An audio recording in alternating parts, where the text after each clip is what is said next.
YCP హయాంలో జరిగినటువంటి liquor స్కామ్‌కి సంబంధించి సుప్రీంకోర్టులో వైసీపీకి ఒక ఎదురు దెబ్బ తగిలిందని చెప్పొచ్చు. ముఖ్యంగా ఈ లిక్కర్ రవాణాలో ఏదైతే 350,00,00,000 రూపాయల స్కామ్ జరిగిందని ఇప్పటికే ఆరోపణలున్నాయో ఎన్ఫోర్స్‌మెంట్ డైరెక్టరేట్ రంగంలో దిగింది. మాజీ వైసీపీ మంత్రి కారుమూరి నాగేశ్వరరావు తనయుడు కారుమూరి సునీల్ కుమార్‌ని ఆల్రెడీ అరెస్ట్ కూడా చేయడం జరిగింది. అయితే తదుపరి అరెస్టు కారుమూరి నాగేశ్వరరావుదే అని భావించి ముందస్తు రక్షణ కోసం హైకోర్టుకి వెళ్తే హైకోర్టు రక్షణ ఇవ్వడానికి నిరాకరించింది. సో హైకోర్టు రక్షణ ఇవ్వడానికి నిరాకరించింది కాబట్టి ఈయన ఏం చేశాడంటే నిన్న సుప్రీంకోర్టు కూడా వెళ్తే నిన్న సుప్రీంకోర్టులో కూడా దీని మీద విచారణ జరిగింది పిటిషన్ మీద.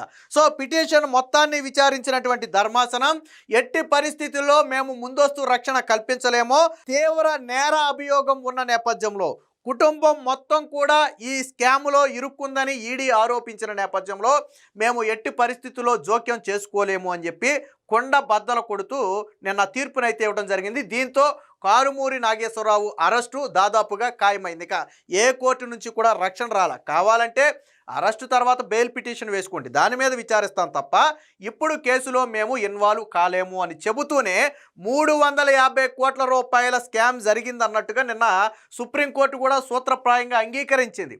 ఎందుకనంటే ఈడీ ఇచ్చినటువంటి ఆధారాలు అంత బలంగా ఉన్నాయి. ఇంకో మాట కూడా చెప్పింది, కేవలం నాగేశ్వరరావే కాదు ఆయన భార్య, కోడలు, కొడుకు అందరూ ఈ స్కామ్లో ఇన్వాల్వ్ అయి ఉన్నారు కాబట్టి ఆయనకు మేము రక్షణ కల్పించలేం అని కుండ బద్దలు కొట్టినట్టుగా చెప్పడం జరిగింది. దీంతో ఈ లిక్కర్ స్కామ్కి సంబంధించి ఇప్పటికే ఆల్రెడీ కారుమూరి సునీల్ కుమార్ అరెస్ట్ అయిన నేపథ్యంలో తదుపరి అరెస్టు కారుమూరి నాగేశ్వరరావు. వాస్తవానికి ఈయన వయసు రీత్యా కొన్ని హృద్రోగ సమస్యలతో బాధపడుతున్నాడు కాబట్టి ఆయన్ను అరెస్ట్ చేస్తే ఇబ్బంది పడతారని కోర్టులో వాదించినా కానీ కోర్టు అగ్రీ చేయలే.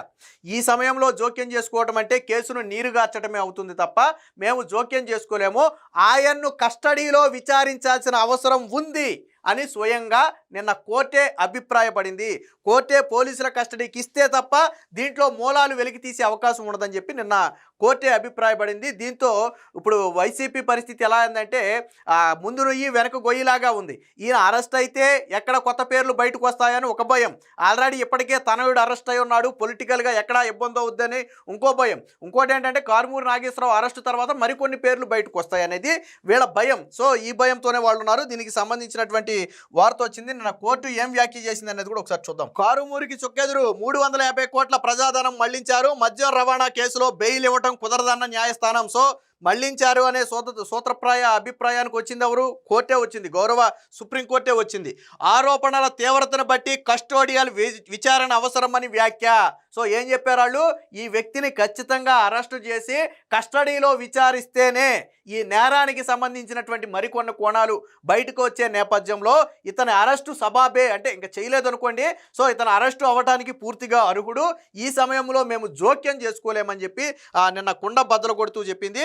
వైకాపాకి చెందిన మాజీ మంత్రి కారుమూరి నాగేశ్వరరావుకు సుప్రీంకోర్టులో చొక్కెదురైంది. గత ప్రభుత్వ హయాంలో జరిగిన మద్యం రవాణా వ్యవహారంలో భారీ మొత్తంలో అవినీతికి పాల్పడినట్లుగా ఎన్ఫోర్స్మెంట్ డైరెక్టరేట్ నమోదు చేసిన కేసులో నిందితులుగా ఉన్న ఆయనకు ముందస్తు బెయిల్ ఇవ్వడానికి సర్వోన్నత న్యాయస్థానం తిరస్కరించింది. ఈ మేరకు బుధవారం ప్రధాన న్యాయమూర్తి జస్టిస్ సూర్యకాంత్ అలాగే జోయ్ మాల్యా బక్సాతో కూడినటువంటి ధర్మాసనం అయితే ఈ తీర్పునైతే ఇవ్వడం జరిగింది.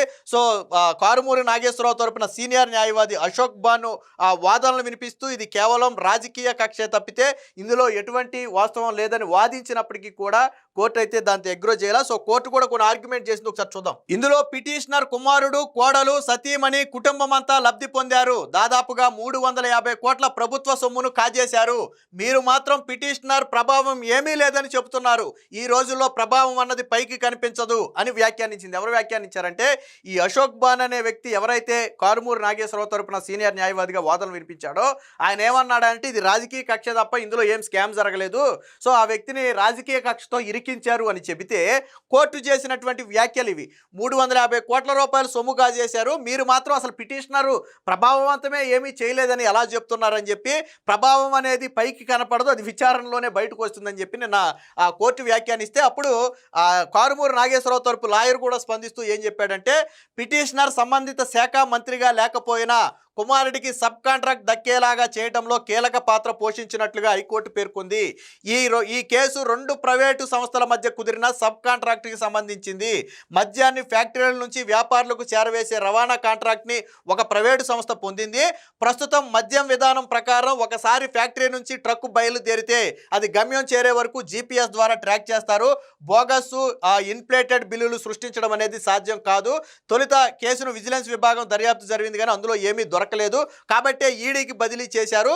ఆయన హృద్రోగ సమస్యలతో బాధపడుతున్నాడు, ఆయనకి విశ్రాంతి అవసరమని డాక్టర్లు కూడా ధృవీకరించారు. కాబట్టి ఇప్పుడు అరెస్టు నుంచి రక్షణ కల్పించండి అంటే దానికి కోర్టు కూడా స్పందించింది. ఏం స్పందించింది చూడండి. పిటిషనర్పై వచ్చిన ఆరోపణల ప్రకారం ఆయనని కస్టోడియల్ విచారణ చేయాల్సి ఉంది అని పేర్కొంది. కస్టోడియల్ అలాగే మరొక న్యాయవాది స్పందిస్తూ ఇక్కడ కుటుంబ సభ్యులకు ఆదాయం సముపార్జించి పెట్టారన్నదే ప్రధాన ఆరోపణ. కింది స్థాయిలో ప్రమేయం లేకపోయినా బోగసు ఇన్ఫ్లేటెడ్ బిల్లులు సృష్టించి నేరపూరితంగా ఆర్జించి పెట్టడంలో కీలక పాత్ర పోషించారనే ఆరోపణలు ఉన్నాయని చెప్పి వాళ్ళు అన్నారు. అలాగే ఇంకొక అంటే కోర్టు క్లియర్గా ఎవరైతే నాగేశ్వరరావు తరపు లాయర్ వాదన వినిపించాడో ఆ వాదనతో ఏకీభవించాల. సో ఎంతవరకు వీళ్ళు అందులో అవినీతి జరగలేదు, ఇది 2 ప్రైవేట్ కాంట్రాక్ట్ అని ఎందుకు అంటున్నారు అంటే వాళ్ళు మొదట సిగ్మా లాజిస్టిక్ అని ఒక సంస్థ రాష్ట్రం మొత్తం సప్లై చేయడానికి కాంట్రాక్ట్ తీసుకుంది. కానీ ఆ సంస్థ రాష్ట్రం మొత్తం తానే సప్లై చేయకుండా కొన్ని ప్రాంతాలకు సబ్ కాంట్రాక్ట్ ఇచ్చింది. సో అందులో ఒక సబ్ కాంట్రాక్టే ఇప్పుడు మంత్రి కొడుకు తీసుకున్నాడు. సో ఆ సబ్ కాంట్రాక్ట్ ద్వారా పొందిన లబ్ధే ఈరోజు రాష్ట్ర ఖజానాకు వెళ్లాల్సిన ఆదాయం. ఇందులో కూడా తప్పుడు ఇన్వాయిస్లు, తప్పుడు బిల్లులు సృష్టించి అప్పనంగా ప్రభుత్వం నుంచి సొమ్ము కొట్టేశారు అనేది ఈడీ చెబుతున్నటువంటి వాదన. ఇందా కోర్టు కూడా అదే చెప్పింది. తప్పుడు ఇన్వాయిస్లు సృష్టించడం కూడా నేరమే అవుతుందని చెప్పి నిన్న కోర్టు కూడా అదే చెప్పింది. అంటే చాలా క్లియర్గా ఈ వ్యక్తిని కస్టోడియల్లోకి తీసుకుని విచారించడం అవసరం, తీవ్ర నేరాభియోగం ఉన్నది అని చెప్పారు. రెండోది రాజకీయ కక్షలతో ఇరికిచ్చారనే దానికి కోర్టు ఏకీభవించాలి. ఎందుకంటే ఇక్కడ విచారణ చేస్తుంది రాష్ట్ర ప్రభుత్వానికి చెందిన సంస్థలు కాదు, కేంద్ర ప్రభుత్వానికి చెందిన ఎన్ఫోర్స్మెంట్ డైరెక్టరేట్ ఈడీ విచారణ చేస్తుంది. సో ఈడీకి రాజకీయ కక్ష అనేది ఏమి ఉండదు. చంద్రబాబు గారు రాష్ట్రంలో అంటే ఆయన ఏదో కక్ష పెట్టారనుకోవచ్చు, కానీ కేంద్ర సంస్థ అసలు దీన్ని బదిలీ చేసింది ఎవరు?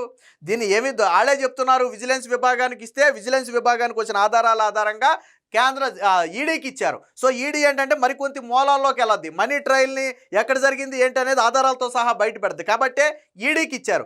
రాష్ట్రంలో కావచ్చు, దేశంలో కావచ్చు, ఎక్కడైనా సరే కోట్ల రూపాయల అవినీతి జరిగితే ఖచ్చితంగా ఎన్ఫోర్స్మెంట్ డైరెక్టరేట్ అనేది రంగంలోకి వస్తుంది.